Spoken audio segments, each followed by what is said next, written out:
We made her to Pocahontas State Park in easy time. I think it was about 70, 80 miles maybe. Took a scenic route that the GPS took me on, shortcut from Holiday Lake State Park. And true to its name, these are much bigger and way more level sites. Really cool here. I hope that is west and the sun goes down. We're in the sun right now, but the trees are giving us some shade on the other side. Nice big back end area here. Big area. Good roads all the way in. No issues there. This one looks like it has many more amenities than the last park we were in. So I will go through those with you guys, but sure glad to be here. It is hot, but at least it's not as humid. It's bathroom time, boys and girls. Let's check this out here. Okay, maximum occupancy 3, face masks required. I'm going to take a shower, yes. Let's see what we got. Ooh, a baby changing station. Have not seen one of those before. Got a hair blower and a couple toilets. This one is pretty darn clean. Looks nice there, Pocahontas. So do the sites out there. Let's check the bathrooms or the showers. I bet they're in the back. Yep, we got 4 of them back here, and one of them's out of order. But let's check one out here and see what we got. Okay, how are we doing there? Ooh, even got an emergency light just in case the power goes out. Cool. All right, it's looking more residential. I think I can do this. I'm gonna take a shower. It's so freaking hot here. Okay, yeah, that had lots of water pressure, lots of hot water too, and cold water. So I was surprised. But boy, it gets stuffy in there. Whew! It's good to be out here. I wish they had outdoor showers, but it's a good one. Well, I came out of the campground down here, and you can turn right to go to the lake access and boat and swimming area and amphitheater and other things. This is just down a little ways, maybe 100 feet or so from the campground access. This is where the Civilian Conservation Corps had their barracks all built down in this area. And the Civilian Conservation Corps back in the 30s was amazing. So if you wanted to read a little bit about that, there you go. They built most all of this area and did a fine job. That was a real lifesaver in the Great Deal, or the New Deal, by, I think that was Roosevelt? I'm not real sure. But there's an area here where you can certainly walk around. There's a trail down there. I saw a couple of people take off down there. Lots of biking trails around here, tons of them. So I just thought I'd stop and show you that if you wanted to check out that trailhead right there.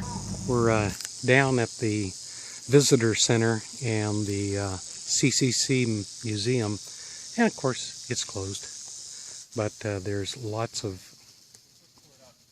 walking around areas here. This is really cool. It's a bike repair station. It's got tools of different types that you might need, and a pump to pump up your tires. Really cool. So we came down a little ways to get here, according to the map, so further than I thought. I thought at first we were up here, but we're not. We're over here. So we came on down this way. There was where I took the CCC field, and then we came back up that way, and now we're here. And there's the visitor center. So we're going to go up this way where there's a river access and see what's there. but quite a few bikers out even today. So I saw several already. Very nice. Boy, it just wasn't so cotton picking hot. Whoa, boy, check out the size of that amphitheater. That's the biggest one I have seen at any state park. This is huge.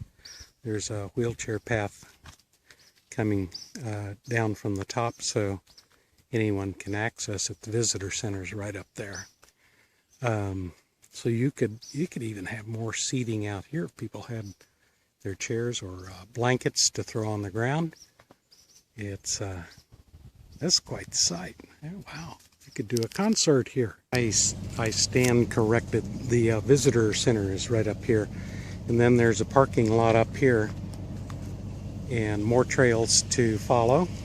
There's a kiln over there, and then here's the Ccc Museum. So I did want to point that out. We're parked just right up there, came down to the boat launch area. So there's a big playground area down here. Looks like some volleyball nets and the beginning of the lake, which is really long and thin. And then right down here is the boat launch. Gas motors are prohibited, swimming prohibited. So this area closes at dusk. So I would imagine you don't want to get caught down here. I see canoes and stuff down there, so they may rent canoes as well here. Not sure if they're open. And you can go fishing if you want. Sunfish, no size restriction. That the itty bitty guys. That would be me. That'd be about all I catch. So this is a really nice area. Not as much parking down here though. The other areas we're at and just above this have hundreds of parking sites.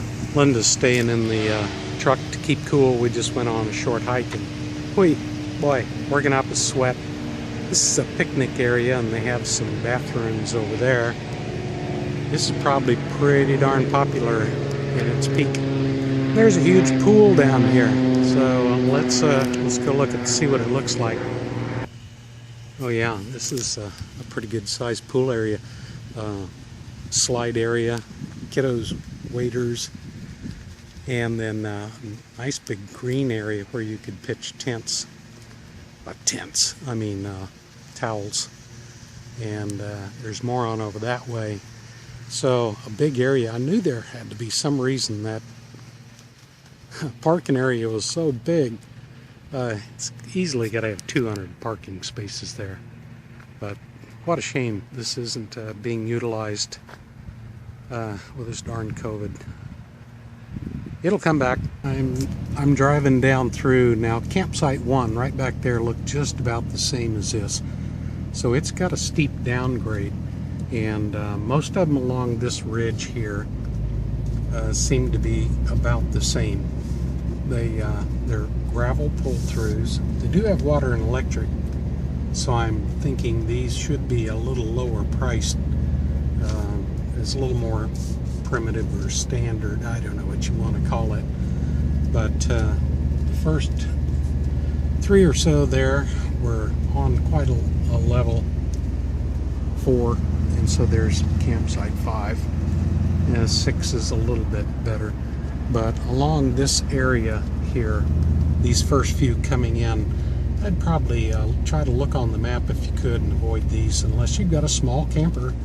You know, like these guys have a tent and a little teardrop. That would work out okay. So along here, let's see, we're up to 9. I wouldn't really want these areas if there's not much of a price difference. Go for the Gusto, guys. One thing they do have here is a laundry. There's a camp store, pretty small. There's some ice on the side of the building and soda pops, colas, whatever you want to call them. So let's just see what's on the. So there's your camp store, which has got to be at a minimum, you know, very little stuff inside there. I'm not real sure, but they do have oversized dryer, commercial washers. Got 4 washers and 1 dryer. So, hey, it's better than nothing, right? Not too many campgrounds, state parks have their own washer and dryer. Coming along the left side as you're coming up, there's a row of parking spaces along here. I'm not real sure of the numbers, but here's 72. And they have, rather than gravel, they do have asphalt. Now they're still not real level. I mean, if you pulled on through and put your camper up there, unhitched, and then park back here, you'd probably be okay. So those go down a little ways, but they do have water and electric. It seems like about everything does, but these are reservable online in advance.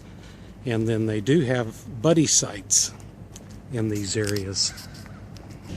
So this is buddy site 05, and this will hold 3 campers. Pretty good length. I mean, if you had a 25-30 footer in here, you could fit it in all right. It might be a little tight on parking if you're over that, but like us, you know, we're 40 feet with our camper and the truck combined, so we could easily fit in here in either one of these. But these are called the buddy site, and you have to reserve all 3 at once. So I don't think they let in just 2 campers in here. You'd have to pay for that 3rd one. Well, we're about ready to get out of here at Pocahontas State Park and heading on to Rockahawk RV Campground between Williamsburg and Newport News. Yes.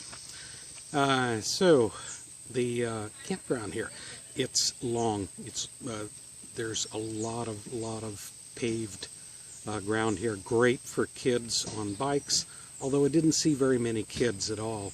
But if you're a biker, by all means, there are miles and miles of biking. And I think I put that in the Click Show More, and I think I put that in there for you. The I don't come in August, you know, hot and humid. It only sprinkled once on us while we were here, and they had in Richmond heavy rains before we got here. So I would, but this is gorgeous in the fall. So this would be an awesome time to come. It's really pretty quiet. A few people just taken down. Hardly any traffic here at all at night. Not a sound. I would recommend this one. The bathrooms have lots of water, lots of pressure. I think you'll enjoy it. Go up to Richmond. There's a lot of history there if you're into history. We were unfortunately very disappointed that, of course, things were closed, all except the Edgar Allan Poe Museum. That was great because I read all his books, or a lot of them, when I was a teenager in high school. So there's plenty to do in the area. Not a great deal here besides hiking and biking, maybe some tubing, canoeing, and there is that swimming pool. But certainly very well kept up, just gorgeous, in big spaces between everyone. So I would definitely give a thumbs up to Pocahontas State Park, and we'll see you in the next location. Maybe it's a private campground, and I don't always review those, but I try to maybe show you some things that are in the area worth seeing. Okay? Have a good one. Stay safe out there, and do it Garland style. In the area, well, you may as well stop by the historic Tredegar, and there's the American Civil War Museum over there, and Richmond National Battlefield Park Visitor Center. And we thought we'd come on down and see what it's like. Over by the battlefield area over there is a bridge that goes across the James River, and this was where Lee escaped Richmond before Grant caught him. So very impressive to look at. You can walk clear over across the other side. If you'd like to pause, go ahead. These placards show the explanation of what happened during this the few days that Richmond fell to the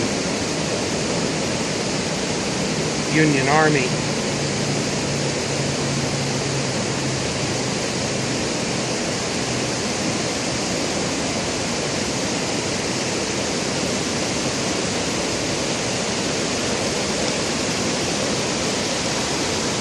If you remember and were a fan, or still are, a fan of Edgar Allan Poe, you need to come to the Poe Museum here in Richmond.